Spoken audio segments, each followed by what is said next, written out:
Nagpur city यांच्या आदेशाने आपण नेहमीच अवैध धंद्यांवर कारवाई करत असतो। त्याचाच एक भाग म्हणून आपण काल संपूर्ण झोन 5 मध्ये एक कोम्बिंग ऑपरेशन राबवत होतो। त्यामध्ये मुख्यत्वे करून कामठी या शहरावर आपला फोकस होता आणि तिथून नेहमी तक्रारी येत असतात गोवंश तस्करीच्या आणि हत्येच्या। तर आपण काल दुपारपासून तर रात्री जवळपास 3 वाजेपर्यंत एक कोम्बिंग ऑपरेशन तिथे राबवलेलं आहे। त्यामध्ये आपण जवळपास 400 जे गोवंश जनावरं आहेत ते चेक केलेले आहेत।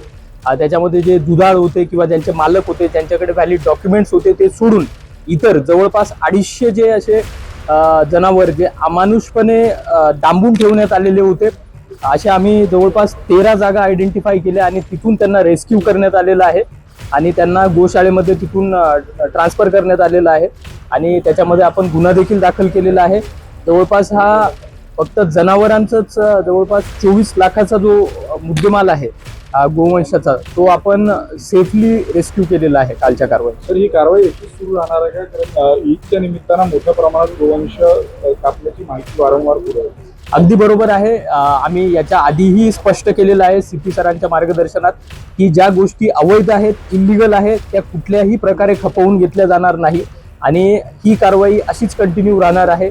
जे कोणी अशा अवैध कारवायांमध्ये स्पेशली आता बकरीच्या अनुषंगाने जर गोवंश हत्या अशा अवैध कारवाईमध्ये जर कोणी सहभागी असेल तर नक्कीच आम्ही ठिकठिकाणी ऑलरेडी नाकाबंदी देखील लावलेली आहे आणि आज रात्री देखील आम्ही विविध ठिकाणी कोम्बिंग ऑपरेशन घेणार आहोत जिथे आम्हाला संशय आहे की अमानुषपणे गोवंश डांबून ठेवण्यात आलेला आहे। तर काही आरोपींना तडीपार देखील या अनुषंगाने आपण केलेला आहे।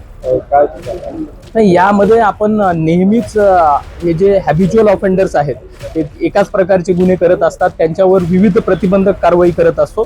त्याच्यामध्ये तडीपार आहे आणि हा गुन्हा दाखल केल्यानंतर आपल्याकडे आतापर्यंत 5 आरोपी आयडेंटिफाय झालेले आहेत। त्या 5 आरोपींचा आपण प्रिव्हियस रेकॉर्ड चेक करत आहोत।